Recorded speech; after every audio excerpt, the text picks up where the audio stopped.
नमस्कार, राष्ट्रपोस्ट से मैं पवन केसवानी। छत्तीसगढ़ की भारतीय जनता पार्टी में राष्ट्रीय नेताओं के छत्तीसगढ़ आगमन के बाद एक्टिव से सुपर एक्टिव मोड में आने का कार्यक्रम शुरू हो जाता है। हलचल मच जाती है, लेकिन जैसे ही ये राष्ट्रीय नेता जाते हैं तो हलचल कुछ थम सी जाती है। ऐसे ही हालात अब देखने को मिल रहे हैं जब भारतीय जनता पार्टी के राष्ट्रीय सह संगठन मंत्री शिव प्रकाश का रायपुर आना हुआ। ऐसा माना जा रहा था कि उनके साथ प्रदेश प्रभारी नितिन नवीन भी आएंगे, लेकिन विमानतल पर नितिन नवीन नहीं देखे गए। उनके साथ क्षेत्रीय संगठन महामंत्री अजय जामवाल आए थे। दरअसल 18 जून को भारतीय जनता पार्टी के विधायक दल की बैठक सुनिश्चित की गई है। आगामी रणनीति पर भी चर्चा होगी कि राष्ट्रीय अध्यक्ष यदि बनेंगे तो कौन कौन से पदाधिकारी यहां से दिल्ली जाएंगे। इसके अलावा मंत्रिमंडल पर भी चर्चा होगी। विस्तारित या पुनर्गठित मंत्रिमंडल विष्णुदेव साय का कैसा होगा, इस पर काफ़ी चर्चा पहले हो चुकी है, लेकिन अंतिम मोहर आज लगेगी, कल लगेगी, इसको लेकर कई तारीखें आ चुकी है। उस हलचल की कुछ अलग ही वजह है। दरअसल किरण सिंहदेव जब दूसरी बार प्रदेश अध्यक्ष बने तो पदाधिकारी अभी सुनिश्चित नहीं हुए हैं, आधिकारिक रूप से घोषणा नहीं हुई है। सत्ताधारी दल के पदाधिकारी होने का क्या अर्थ होता है, राजनीति से जुड़े हुए लोग ये बातें अच्छी तरह से जानते हैं। इसलिए इस बार हलचल कुछ ज़्यादा ही है। ये समझाने की कोशिश की जा रही है कि वो पार्टी के बड़े निष्ठावान हैं। बदले हुए हालात में भारतीय जनता पार्टी में भी बहुत कुछ बदला। जहाँ पहले 4 चरित्र और चेहरे को प्राथमिकता दी जाती थी, लेकिन सत्ता वो सुगंधित फूल है जिससे मधुमक्खी से लेकर नए नए भौरे भी इनसे चिपकना चाहते हैं। नए नए लोगों की एंट्री हो रही है। ऐसे में कहीं जमीनी और विचारधारा वाले कार्यकर्ता अपने घरों में बैठ जाते हैं। यहाँ एक बड़ा बदलाव और महसूस किया गया है, वो ये है कि कांग्रेस कल्चर के अनुरूप भारतीय जनता पार्टी में भी पैर पड़ने की प्रतिस्पर्धा खूब हो गई है। इसके अलावा बुके देकर फोटो खिंचवाने की होड़ भी कम नहीं रहती। कई बार हमने महसूस किया है कि फोटो खिंचवाने के चक्कर में कई बार अप्रिय स्थिति निर्मित हो जाती है। छत्तीसगढ़ में भाजपा की सरकार बने 1.5 साल हो गया है। निगम मंडल आयोगों की अधिकांश नियुक्तियां भी हो गई है। अब पदाधिकारियों को लेकर जिस तरह की होड़ मची हुई है वह भी गजब की है। गहराई से समझने वाली बात यह है कि यहाँ पदाधिकारी चयन को लेकर जो पैरामीटर तय किए गए हैं उसमें विधायक सांसदों की पसंद का तो खास ख्याल रखा ही जा रहा है, लेकिन इस बार कुछ नया होने जा रहा है।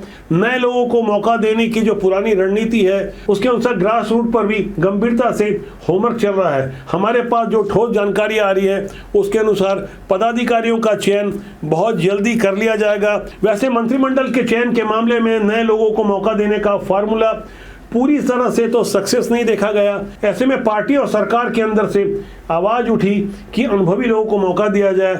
ऐसे में अमर अग्रवाल के अलावा जातिगत समीकरण के लिहाज से गजेंद्र यादव को मंत्री बनाए जाने के मजबूत इरादे के बावजूद कुछ एक चेहरों पर बात रुक गई है। ये अंदर खाने की जो रस्साकसी चल रही है इस पर हमारा गहराई से अध्ययन चल रहा है। लेकिन यहाँ गौर करने वाली बात यह है कि ओपी चौधरी और विजय शर्मा और अरुण साव जैसे नए और कद्दावर चेहरों को मौका दिया गया था, तब भी राजनीति के जानकारों को कुछ आश्चर्य नहीं हुआ था। लेकिन नई सरकार बने जब अब 1.5 साल हो गया है तो मोदी गारंटी के अलावा कुछ एक नीतियां हैं जिसका अनुपालन अब होता नजर आ रहा है। दरअसल भारतीय जनता पार्टी की सरकार में गृह मंत्री और उप मुख्यमंत्री हैं विजय शर्मा। इनसे उम्मीद की जा रही थी कि भारतीय जनता पार्टी के हिंदूवादी एजेंडे को ये धरातल पर लागू करेंगे। अब कहीं जाकर ऐसा होता हुआ नजर भी आ रहा है। रायपुर में एक साथ 10 बाहरी बांग्लादेशियों को पकड़ा गया है। इससे पहले 14 जून को भी एक दंपति को पकड़ा गया था। इस तरह से छत्तीसगढ़ के अलग अलग इलाकों में जिस तरह से गृह मंत्रालय ने अपने कार्य में कसौट लाई है उसकी अब एक अलग ही चर्चा हो रही है। दरअसल इस चर्चा के पीछे 1.5 साल का वो कारण है जब सरकार पूरी तरह अस्तित्व में नहीं आई थी। चुनाव परिणाम आए सिर्फ 16 दिन हुए थे। 19 दिसंबर 2023 को पुराने मंत्री भूपेश बघेल के विश्वस्त सहयोगी मोहम्मद अकबर ने कवर्धा से एक चैलेंज किया था। भारतीय जनता पार्टी के सामने चुनौती प्रस्तुत की थी कि कोई बाहरी मुसलमान उनके इलाके में नहीं है। दरअसल भारतीय जनता पार्टी के प्रत्याशी थे विजय शर्मा। उनके समर्थकों की ओर से और भारतीय जनता पार्टी की ओर से भी ये दावा किया गया था कि कवर्धा में बाहरी मुसलमानों के कारण वहाँ की शांति प्रिय जनता धर्मनगरी कवर्धा में अशांति फैला रही है। 3 अक्टूबर 2021 को जो भगवा ध्वज का अपमान हुआ था, दरअसल उस घटना के पीछे भी मोहम्मद अकबर थे। ऐसे आरोप भाजपा की ओर से लगाए गए थे, लेकिन भाजपा ने कभी भी रोहिंग्या मुसलमानों वाली बात नहीं कही थी। लेकिन एक मंझे पॉलिटिशियन की तरह मोहम्मद अकबर करीब 40,000 वोटों से चुनाव हारने के 16वें दिन कहते हैं भारतीय जनता पार्टी ने हवा उड़ाई थी। उन्होंने इस बार रोहिंग्या वाली बात कही, जबकि भारतीय जनता पार्टी ने बाहरी मुसलमान की बात कही थी। कवर्धा में दूर दूर तक कहीं कोई रोहिंग्या मुसलमान नहीं है। न केवल कवर्धा में बल्कि सरगुजा में, बस्तर में भारतीय जनता पार्टी के द्वारा एक झूठी कहानी गढ़ी गई कि बहुत बड़े पैमाने में रोहिंग्या मुसलमानों को यहाँ बसाया गया है। अब सत्ता सरकार भारतीय जनता पार्टी के हाथ में है और यदि रोहिंग्या मुसलमान हैं तो उनको पकड़ो, उनको लाओ सामने और कार्रवाई करो। और इसी बारे में मैंने कहा है कि एक झूठी कहानी के आधार पर चुनाव तो जीत लिए, अब जिम्मेदारी आपकी है और रोहिंग्या मुसलमान को सामने लाओ, पकड़ के दिखाओ। मोहम्मद अकबर 2018 का चुनाव धर्मनगरी कवर्धा से करीब 60,000 वोटों से जीते थे। उन्हीं के कार्यकाल में 3 अक्टूबर 2021 को माता विंध्यवासिनी मंदिर के सामने भगवा ध्वज का अपमान हुआ था। उसके अपमान के बाद जब हिंदूवादी एकजुट हो गए, बड़ी संख्या में उनके ऊपर अत्याचार हुआ, बड़ी मात्रा में दर्जनों FIR हुई, तब हमने लगातार वहां बेहद विषम हालातों में ग्राउंड रिपोर्टिंग की। करीब 24 वीडियो बनाए थे और मोहम्मद अकबर की करतूतों का पर्दाफाश किया था। भगवा ध्वज के अपमान के बाद भारतीय जनता पार्टी के उस समय के प्रदेश महामंत्री और जिला पंचायत सदस्य विजय शर्मा, जो गृह मंत्री हैं, उप मुख्यमंत्री हैं, उन्हें जेल में डाल दिया गया था। वो तमाम खबरों को हमने बड़ी ही मजबूती से प्रस्तुत किया था। मैं इस वक्त हूँ कवर्धा विधानसभा के सिलहाटी गांव में, जहां कवर्धा विधानसभा में कांग्रेस के प्रत्याशी मंत्री मोहम्मद अकबर और हिंदू फायर ब्रांड नेता और भारतीय जनता पार्टी के प्रदेश महासचिव विजय शर्मा के बीच मुकाबला है। मैंने हिंदू फायर ब्रांड शब्द इसलिए इस्तेमाल किया क्योंकि कवर्धा चर्चा में सबसे ज़्यादा 3 अक्टूबर 2021 को तब आया जब वहाँ भगवा ध्वज का अपमान हुआ। सीधे तौर पर आरोप लगा मोहम्मद अकबर के ऊपर तुष्टीकरण का। उसके बाद भारतीय जनता पार्टी ने एक नई रणनीति के तहत विजय शर्मा को यहाँ से टिकट दिया है। लेकिन 3 दिसंबर 2023 को चुनाव परिणाम जब आया और मोहम्मद अकबर करीब 40,000 वोटों से हार गए, तो उसके बाद बड़ी ही बेशर्मी से चुनाव हारने के उन्होंने जो मुसलमान वाले कारण गिनाए, उस चुनौती का जवाब 1.5 साल बाद विजय शर्मा की ओर से अब जाकर दिया जा रहा है। गृह मंत्री विजय शर्मा ने जो बातें रखी उसे आप गौर से सुने कि किस तरह से छत्तीसगढ़ की नई सरकार अब जाकर अपना एकदम सही परफॉर्मेंस दिखा पा रही है। जो भी बाहर के हैं छत्तीसगढ़ में, उनको बड़ी स्पष्टता से मेरा कहना है कि वो पुलिस के सामने आकर के अपने स्पष्टीकरण दें और नहीं तो छोड़कर चले जाए। कवर्धा में जिस वक्त भगवा ध्वज का अपमान हुआ और कर्फ्यू के हालात में हमने माता विंध्यवासिनी मंदिर के सामने वाली गली में रहमान से बात की थी, तब बस ड्राइवर रहमान ने साफ तौर पर बता दिया था कि भगवा ध्वज का अपमान पूरी तरह प्रायोजित था। आप भी ही निवास करते हैं, क्या शुभ नाम आपका? रहमान खान। रहमान जी, आप जो उस दिन ध्वज फेंका गया था, भगवा ध्वज, उसके लिए आप क्या उस घटना को आप किस ढंग से लेते हैं? ये पूरा राजनीति है। इसके 2 दिन पहले भी मेरे को मालूम था ये इन्हीं लोग मैं स्कूल बस का ड्राइवर हूँ, बाकी भी काम करता हूँ बस लोगों का। 2 रोज पहले मेरे को पता चल गया था जैसे होने वाला है करके। क्या पता चल गया था? ये ध्वज के नाम से बात उठाएंगे करके। अच्छा, ध्वज को फेंका जाएगा ये पता था आपको? हाँ।